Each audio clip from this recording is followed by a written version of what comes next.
The neighbors thought he'd lost his mind. A 15-year-old boy knee-deep in the cold mud along Coldwater Creek, shoving thin sticks into the ground one by one before the sun came up. His boots were soaked through. His hands were raw and blistered. His school clothes were waiting on the bed, untouched.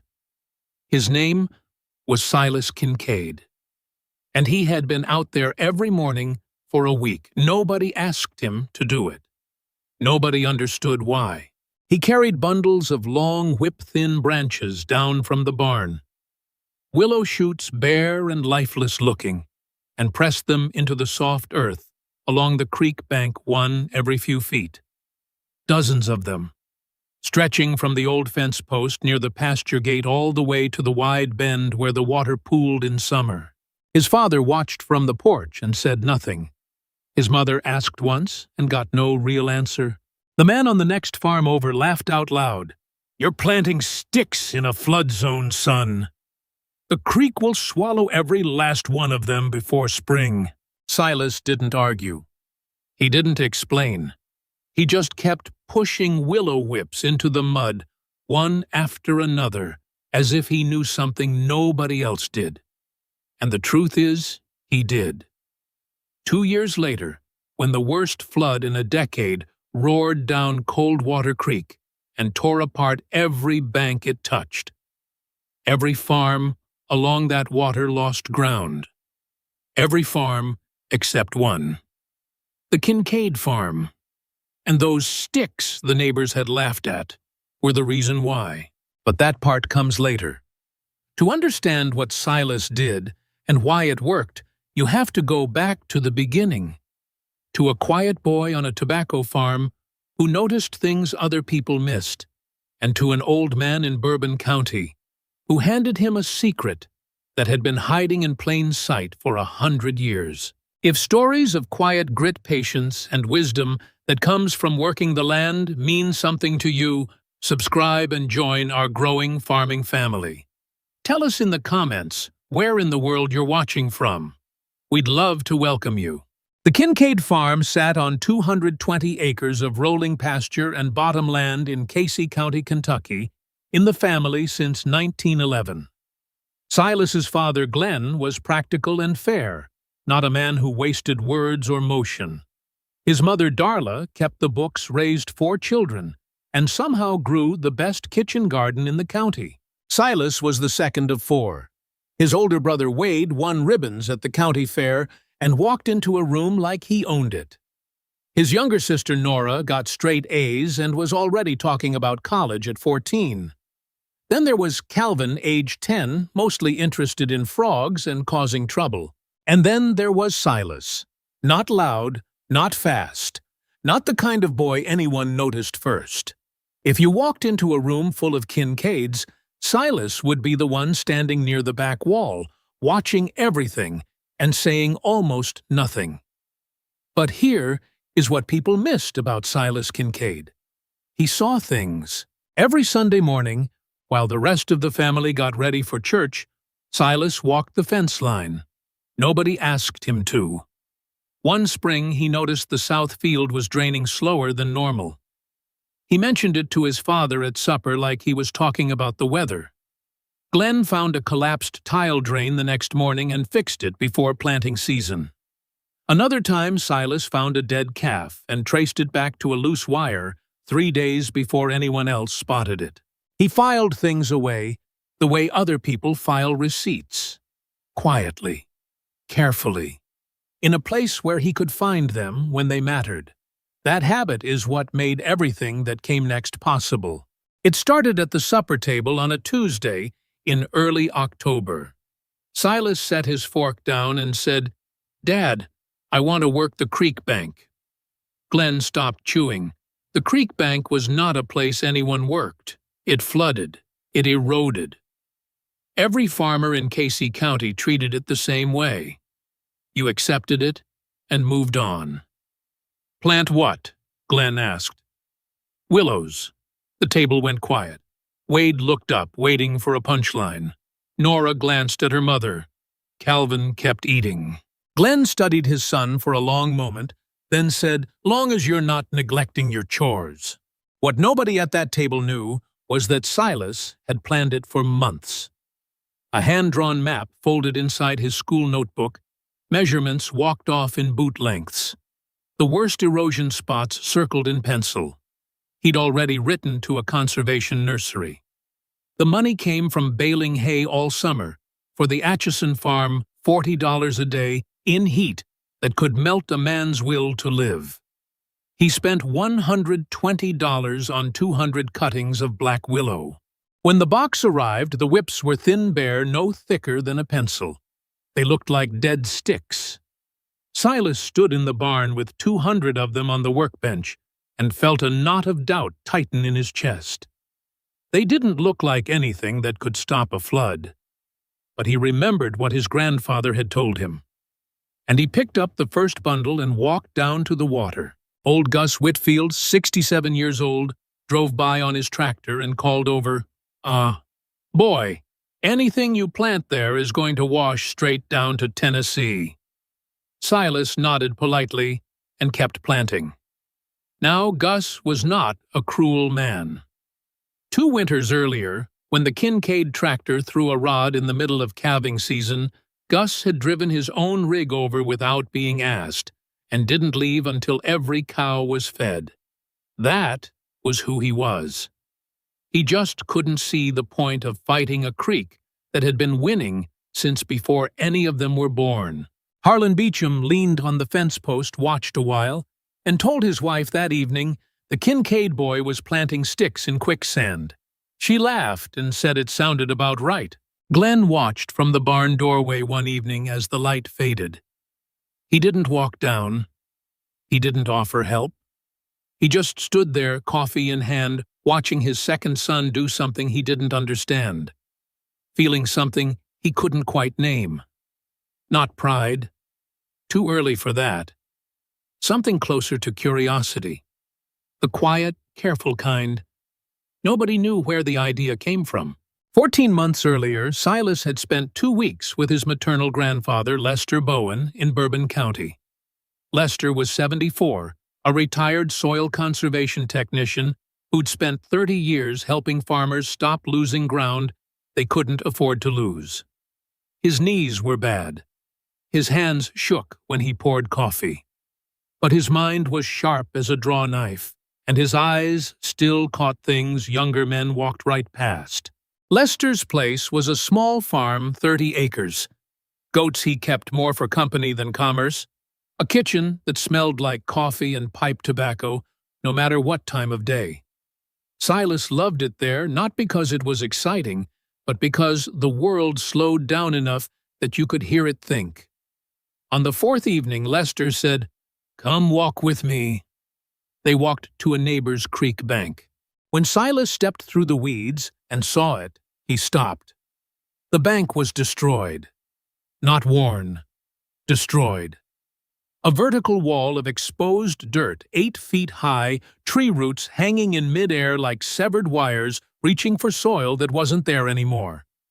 20 feet of pasture had simply vanished. Lester stood with his hands in his pockets looking at the damage the way a surgeon looks at something that should have been caught earlier. Not angry. Just heavy with knowing. 15 years this has been going, he said. The man who owns this place asked the county for help twice. They never came. Now the creek's eating toward his barn. Can it be fixed? Silas asked. Lester knelt down slowly, his knees cracking, picked up a handful of clay, squeezed it, and let it fall. Not fixed. What's gone is gone. But you can stop the bleeding. How?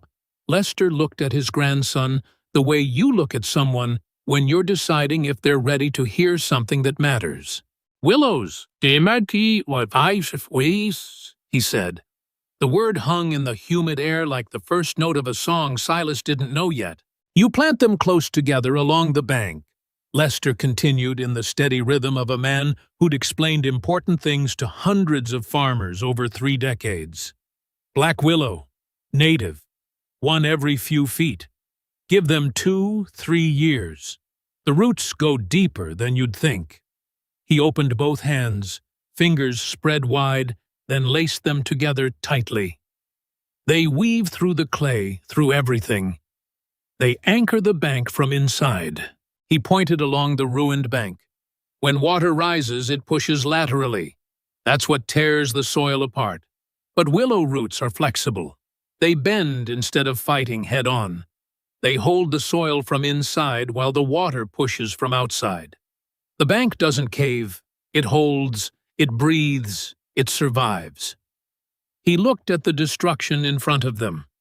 If someone had planted willows here 10 years ago, this bank would still be standing. Then Lester reached into his back pocket and pulled out a thin booklet, its cover faded edges soft from 20 years of handling. Stream bank stabilization using native vegetation. 42 pages on cheap paper. Read it, Lester said. Not because I'm telling you to. Read it because someday you'll stand on your own creek bank and see this happening. And you'll want to know what to do. Not what to say, what to do. Silas took the booklet. It weighed almost nothing. It felt like it weighed everything. He read it twice on the bus ride home. Then again that night with a flashlight, underlining sentences with a pencil, making small notes in handwriting so tight it looked like code. What Lester described was proven science. Black willow root systems are aggressive and fibrous, colonizing moist soil faster than almost any native hardwood. The roots spread laterally, creating a dense interlocking mesh that distributes force across a wide area. They flex under load. They absorb energy. They hold. Silas understood it the way a boy who walks fence lines understands things. Not as theory, as something that would matter someday on his own ground. The willows didn't care about Silas Kincaid's plan. January brought a freeze that killed 67 of his 200 whips in 11 days. He pulled the dead ones, replaced 40 from backup cuttings he'd rooted in a bucket of creek water. In March, cattle pushed through his temporary fencing and trampled 14 more. The guilt burned hotter than the blisters ever had. He rebuilt the fence in 2 days, stronger, skipping a history test to finish. In May, aphids hit the new growth by the tens of thousands. He sprayed each shoot by hand with soap and water, crouching in mud until his knees ached and his back screamed. Some recovered. Some curled up like small fists closing for the last time. Then came the drought. July and August turned brutal. The creek shrank to a trickle. 2 saplings near the curve, the ones he'd been most hopeful about, went brown in a single week. He watched the color drain from the leaves like hope, leaving a room one shade at a time. By summer's end, only 119 of his plantings were alive. Gus Whitfield drove past and shook his head. Might as well have planted broom handles, son. Wade watched from the pasture gate. You know they're just trees, right? The creek's going to do what it wants. Silas didn't answer. He kept tamping. There were nights he lay in bed and thought about quitting. Not the way people quit in movies. In the quiet way real people quit. The way you stop walking to the creek before school. The way you stop checking the chutes. The way you let the bucket of cuttings dry out in the corner of the barn and pretend it was never there. And nobody blames you, and Gus Whitfield gets to be right. And you go back to being the quiet second son who notices things that don't change anything. He could feel it pulling at him, that gravity of giving up, gentle and reasonable and almost kind. It would be so easy, so painless. Nobody would even mention it after a month. But then he'd close his eyes and see Lester kneeling beside that ruined bank fingers in the clay, saying, "What's gone is gone, but you can hold what's left." And he'd hear the tone, not the words, just that steady, patient certainty in an old man's voice that said, "The land will hold if you give it enough time, enough time." The next morning, before anyone was awake, he was back at the creek. Fresh cuttings, Deeper this time, past the cracked clay into the cooler, wetter soil below, tamping each one with the heel of his boot like he could will the roots into the ground by force. Beneath the surface, the 119 survivors were doing exactly what Lester said. Thread-thin roots pushing through clay, branching, weaving into the soil the way thread weaves into fabric. You couldn't see it, but it was working. Quietly, underground, the way the most important things usually do. The second year, the willows thickened. By late April, bark had darkened stems, were the width of a man's thumb. Silas knelt and pressed his hand into the soil at the base of a willow. Fine white root threads clung to his fingertips like tiny veins. By midsummer, you could see the line from the road, a living, imperfect line of green along a bank every farmer had written off. Gus drove past twice that summer. He didn't shake his head this time. Glenn said nothing. But Darla told Silas years later that his father had walked down to the creek bank alone one July evening after everyone was in bed and stood looking at the willows in the dark for 10 minutes. She said he walked a little differently after that, the way a man walks when something has quietly rearranged what he thought he understood about his own son. Beneath the surface, the roots kept going, deeper, wider, building a structure no one believed in. But the water was coming, and the roots would be ready. The summer Silas turned 17 was the driest in memory. Then October came, and it rained for 11 days. By Thursday, the soil couldn't hold another drop.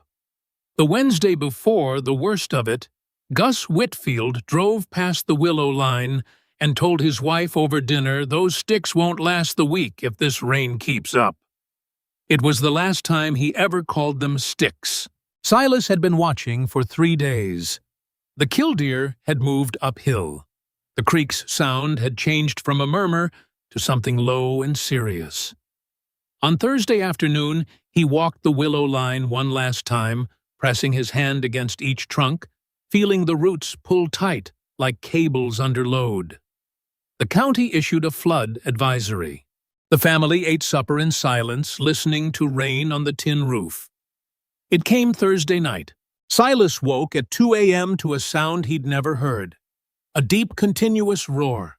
Not water flowing, water taking. The air through his open window carried a smell he would never forget, wet clay and iron, and something old and deep torn open from beneath the ground, the raw smell of earth that hadn't seen sunlight in years.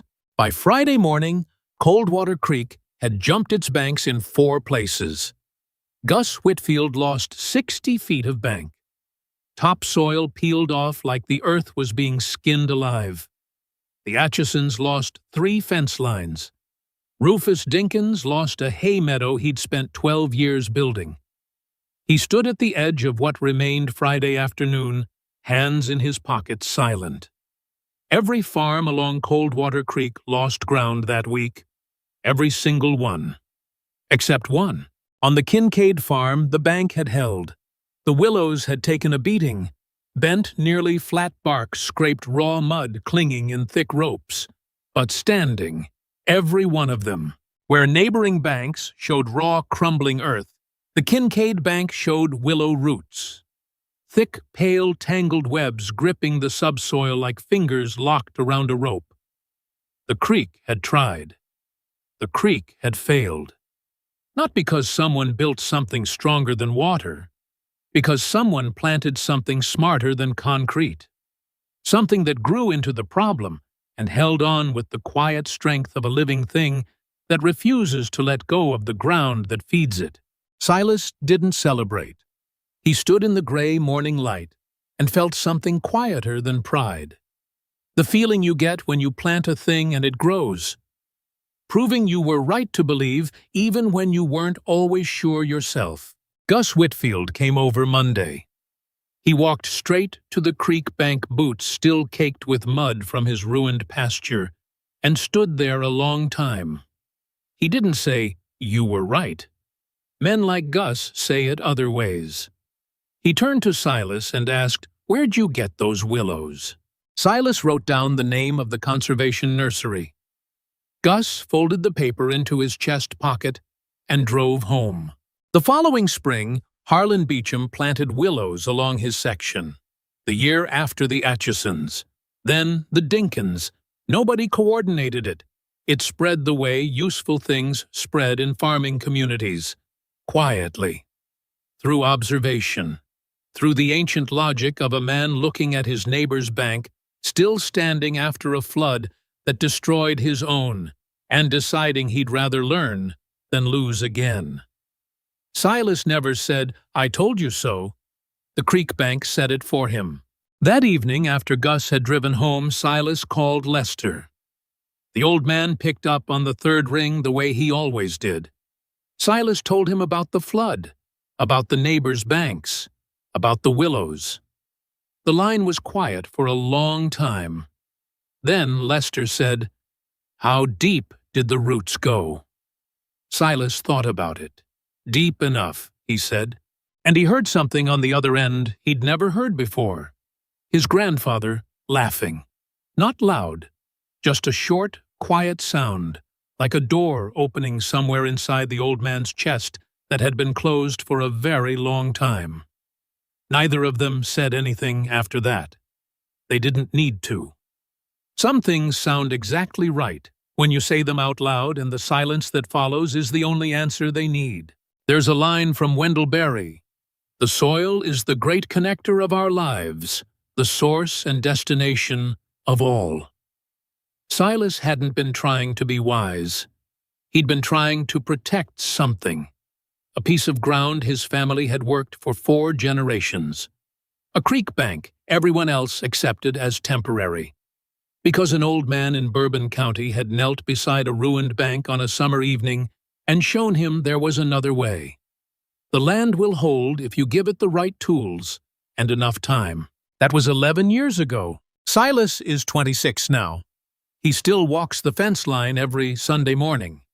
He still checks the willows after every hard rain, pressing his hand against the trunks, the way his grandfather once pressed his hand into ruined soil, reading what the ground is trying to say. The willows are taller now. The trunks are thick enough that he can't wrap his hands around the oldest ones anymore. The canopy closes over sections of the creek in summer, dappling the water with shadows that move when the wind moves. The roots go deeper every year, weaving through soil that hasn't shifted since the night the flood came and tried to take it. The booklet Lester gave him is still in the bottom drawer of his desk. The edges are softer now. Some of the pages are stuck together with dried mud from a morning Silas can't quite remember. But the underlined sentences are still there in pencil, in the tight, careful handwriting of a 14-year-old boy who didn't know yet whether any of it would work. He hasn't opened it in years. He doesn't need to. The creek bank reads it for him every day. That's not a metaphor. That's just how willows work. They grow slow. They root deep. They bend when the pressure comes instead of breaking. And they hold the ground together from the inside in the dark, long before anyone believes they can. Sometimes the most practical thing you can do looks foolish to everyone around you. It looks like a boy planting sticks in the mud. It looks like wasted time and a project the creek will swallow before spring, right up until the moment the water rises. And then it looks like the only thing that worked. Thanks for watching. If this story meant something to you, if it reminded you of someone who believed in something long before anyone else could see it, subscribe and join our farming family. Tell us in the comments where you're watching from. We'd love to welcome you.